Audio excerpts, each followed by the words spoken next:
Los generales mexicanos. El rango de general es uno de los más altos y emblemáticos de una organización militar estructurada. El general de un ejército o de una fuerza armada es el que más jerarquía tiene por encima de los coroneles, tenientes, capitanes, soldados entre otros. México ha tenido cientos y miles de generales en sus 200 años de independencia, pero ¿quiénes han sido los mejores generales? ¿Quién ha tenido mejores tácticas de batalla? ¿Quién ha tenido más hazañas? ¿Quién ha sido el mejor general en la historia de México? Eso lo veremos en este video. Sin más, les traigo el top 5 de los mejores generales mexicanos. Son piratas. No soldados. Ni un solo prisionero. Antonio López de Santa Anna. Inició su carrera militar en las fuerzas realistas, pero en 1821 apoyó al ejército trigarante al mando de Agustín de Iturbide. A lo largo de 38 años, participó en más batallas que ningún otro militar de alto rango en nuestra historia.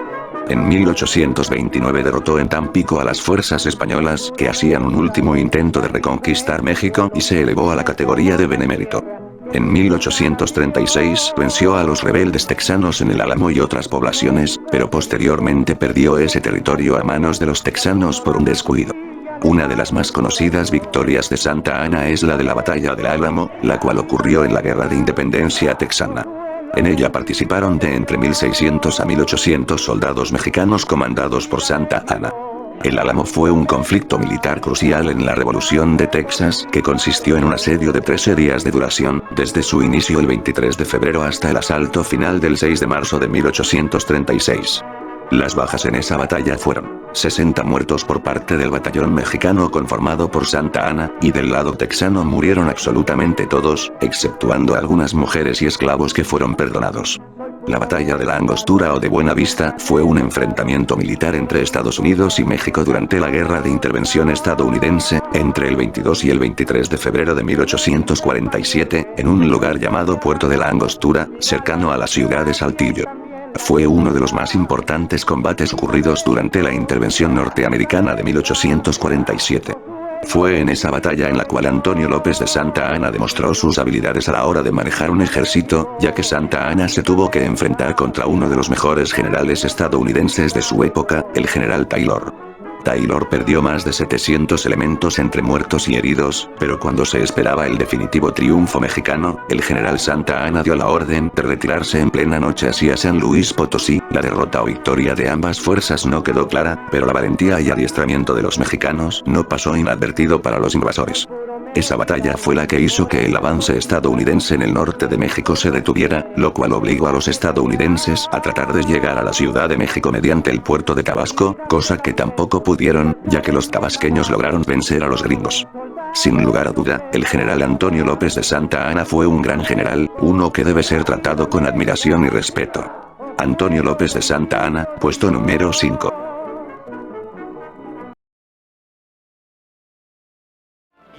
Después entraron los villistas y los zapatistas a la capital. ¡Viva Villa! ¡Viva Zapata! ¡Viva Emiliano Zapata! ¡Viva la revolución!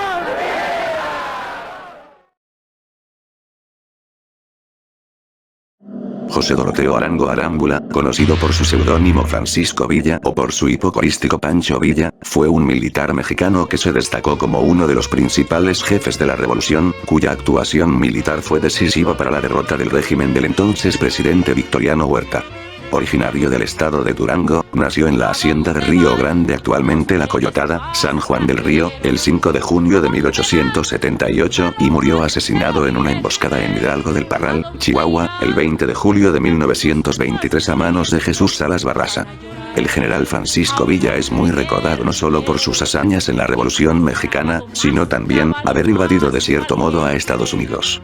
Después de la derrota en Sonora, Pancho Villa se replegó a Chihuahua, desde donde fraguó un golpe militar que le serviría para atacar a Estados Unidos después de que este país optara por dar su apoyo a Venustiano Carranza y en especial contra Woodrow Wilson por el uso que hizo Obregón de faros gigantes, alimentados con energía eléctrica estadounidense, para repeler el ataque nocturno de las tropas villistas al pueblo fronterizo de Agua Prieta, Sonora el 1 de noviembre de 1915.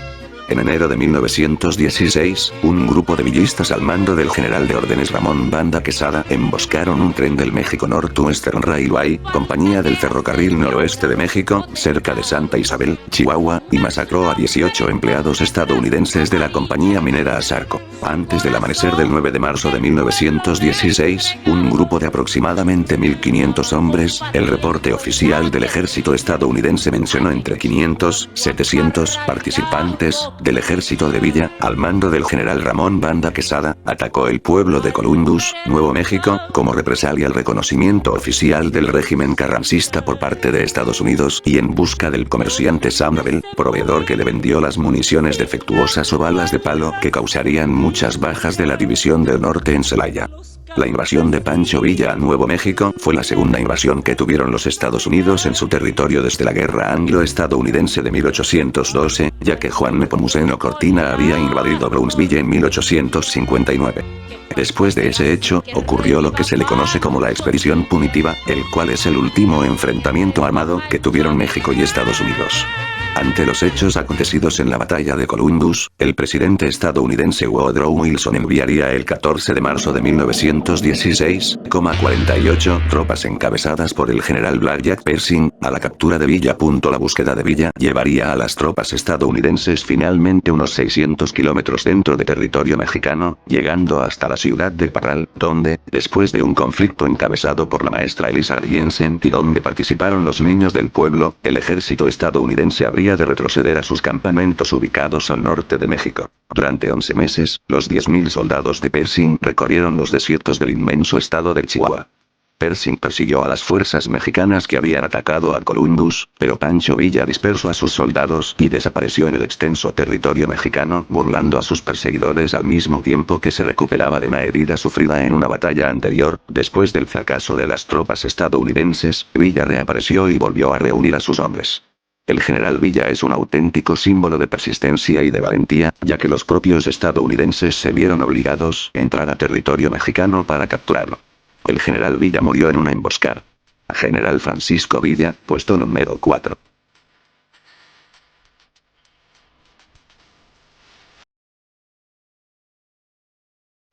Este 5 de mayo, los franceses van a respetar el águila mexicana y van a mirar esta bandera hacia arriba y hundidos en su sangre. ¡Viva México! ¡Pero viva México libre!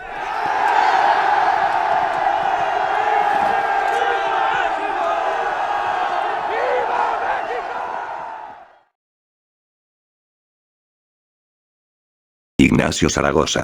Nació en el estado de Texas, en el año de 1829. Fue un militar mexicano reconocido como el héroe de la batalla de Puebla, que tuvo lugar el 5 de mayo de 1862, cuando el ejército mexicano derrotó al ejército francés de élite, considerado en su momento el mejor ejército del mundo. Antes de que la guerra de reforma ocurriera, en el año de 1846, intentó enlistarse al ejército para combatir en la guerra contra Estados Unidos, pero lamentablemente su solicitud fue rechazada por un motivo que hasta el día de hoy es desconocido. Durante la guerra de reforma en 1860, Zaragoza y un pequeño número de combatientes lucharon a favor de la Constitución de 1857. Zaragoza derrotó a las tropas de Leonardo Márquez, situadas en Guadalajara, Jalisco. Poco tiempo después, bajo las órdenes del general Jesús González Ortega, participó en la batalla de Calpulalpan, donde fue derrotado el ejército conservador con la que se dio término a la guerra de reforma. A las órdenes del presidente Benito Juárez, Zaragoza sirvió como ministro de guerra desde abril hasta octubre de 1861. Cuando las fuerzas francesas de Napoleón III invadieron México para imponer como emperador a Maximiliano de Habsburgo, Zaragoza, con el rango de general y al mando del ejército de Oriente, las enfrentó en Acultzingo en la llamada Batalla de las Cumbres, el 28 de abril de 1862, siendo obligado a retroceder. Zaragoza comprendió la posición defensiva y favorable que tenía la ciudad de Puebla, paso obligado para ir a la Ciudad de México. Ya estando en Puebla, el amanecer del 5 de mayo de 1862, el general Ignacio Zaragoza, motivado por las victorias, le arenga estas palabras a sus soldados: nuestros enemigos son los primeros soldados del mundo, pero vosotros sois los primeros hijos de México y os quieren arrebatar vuestra patria. Ordena a Miguel Negrete dirigir la defensa por la izquierda, a Felipe Berriozábal por la derecha y a Porfirio Díaz que esté junto a él. Tras varias horas de lucha, la batalla no se decide, se enfrentan cuerpo a cuerpo mexicanos y franceses. Finalmente, los invasores se retiran mientras Zaragoza grita, tras ellos, a perseguirlos, el triunfo es nuestro. El ejército francés era considerado el mejor del mundo en ese tiempo, un ejército profesional, con la fama de invencible y de haber ganado batallas en Argelia. Los indígenas del hoy municipio de Tetela de Ocampo del estado de Puebla, con machete y cuchillo en mano, los persiguieron y acabaron con muchos soldados franceses, suavos, tropa élite del ejército francés, belgas enviados por el rey Leopoldo I padre de Carlota Amalia, que también formaban parte de la invasión. El general Ignacio Zaragoza lamentablemente terminó falleciendo un año después, a causa de las enfermedades provocadas por la incursión en Puebla. Sin lugar a dudas, este es el general que mejor sabía la manera de motivar a sus soldados, consiguiendo que estos mismos, contando solo con machetes y rifles viejos, le pudieran ganar a las tropas de élite del ejército más poderoso del mundo en esos años. Ignacio Zaragoza, puesto número 3.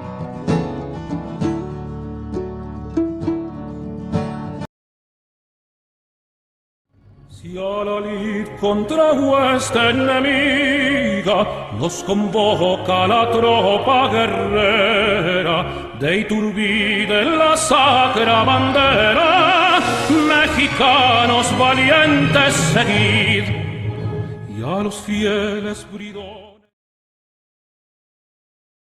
Agustín de Iturbide. Su nombre completo es Agustín Cosme Damián de Iturbide y Aramburu. Nació en el año de 1783 en el estado mexicano de Michoacán, que en ese tiempo se llamaba Valladolid. Sus padres fueron José Joaquín de Iturbide y Arregui, nacido en 1742 en la ciudad de Peralta, Navarra, y María Josefa de Aramburu y Carrillo de Figueroa, originaria también de Valladolid, Michoacán. Los Aramburu eran originarios de Oyarzún, Guipúzcoa. Ingresó en el seminario tridentino para estudiar gramática latina, pero abandonó los estudios cuando tenía 15 años de edad, para trabajar en la administración de la hacienda de su padre. En 1800, se integró en el servicio militar como alférez del Regimiento Provincial de Valladolid, el cual estaba bajo el mando del conde de Rull. El 27 de febrero de 1805, contrajo matrimonio con Ana María Josefa Huarte y Muñiz, hija de Isidro Huarte, también español peninsular, intendente provincial del distrito y a la vez nieta del marqués de Altamira. Josefa Huarte, con la dote recibida de 100,000 pesos, compró la hacienda de Apeo en Marabatío. Durante la crisis política de 1808 en México, Iturbide simpatizó con el movimiento golpista encabezado por Gabriel de Yerno. En 1809, con el grado de teniente, fue partícipe en la represión de la Conjura de Valladolid, que encabezaron los conspiradores José Mariano Michelena y José María García Obeso. En octubre de 1810, durante la toma de Valladolid, se negó a colaborar en el alzamiento independentista de Miguel Hidalgo y Costilla, quien le había ofrecido el rango de teniente general. Ante el avance de los insurgentes, decidió huir a la Ciudad de México.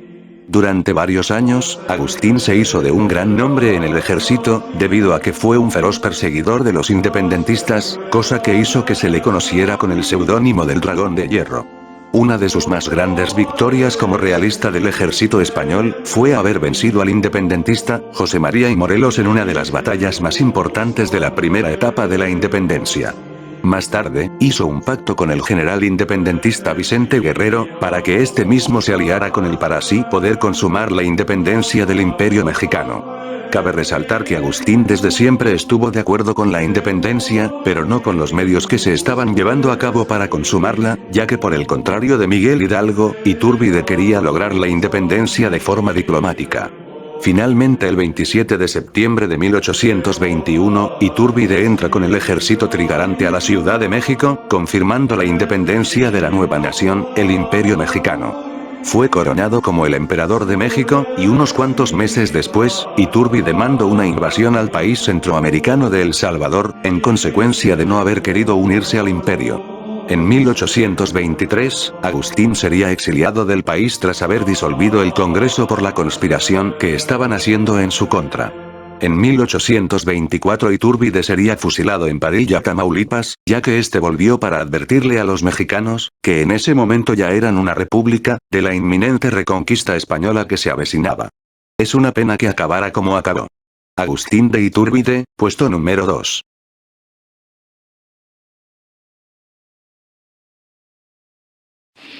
Contestación que el señor general Porfirio Díaz, presidente de la República Mexicana, da a una carta del señor Tomás A. Edison. Chapultepec, agosto 15 de 1909. Señor Tomás A. Edison. Porfirio Díaz. El general Porfirio Díaz nació en el estado de Oaxaca, un 15 de septiembre de 1830.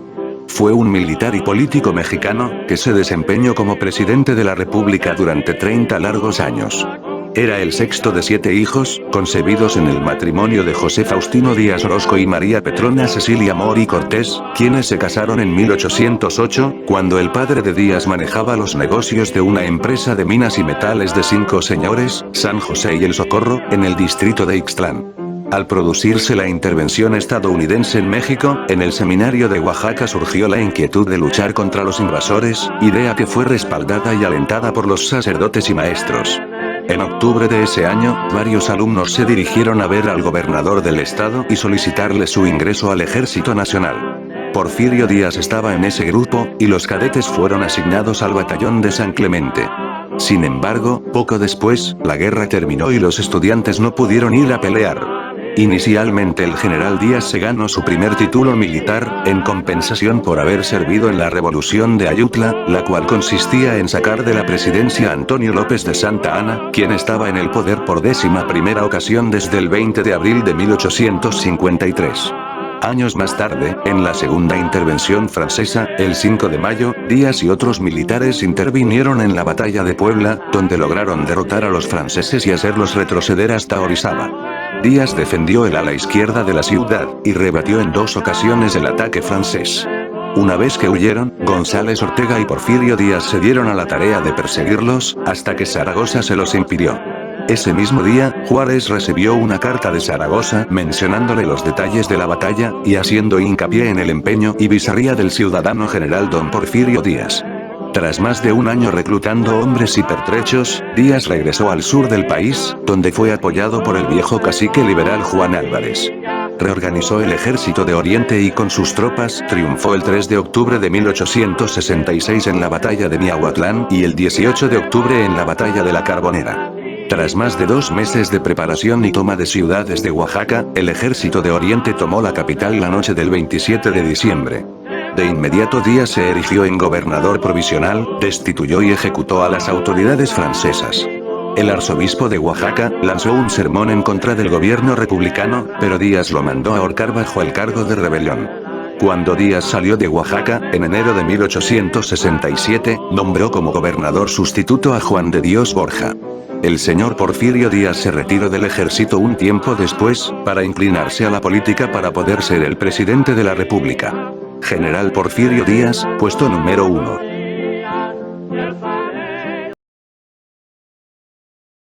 Espero que les haya gustado el video, este es por lejos el más largo que he hecho en este canal, y agradecería que dejaran un like junto con un comentario sobre qué les pareció el video. Les habla Lupo, Molino del Rey. Nos vemos luego.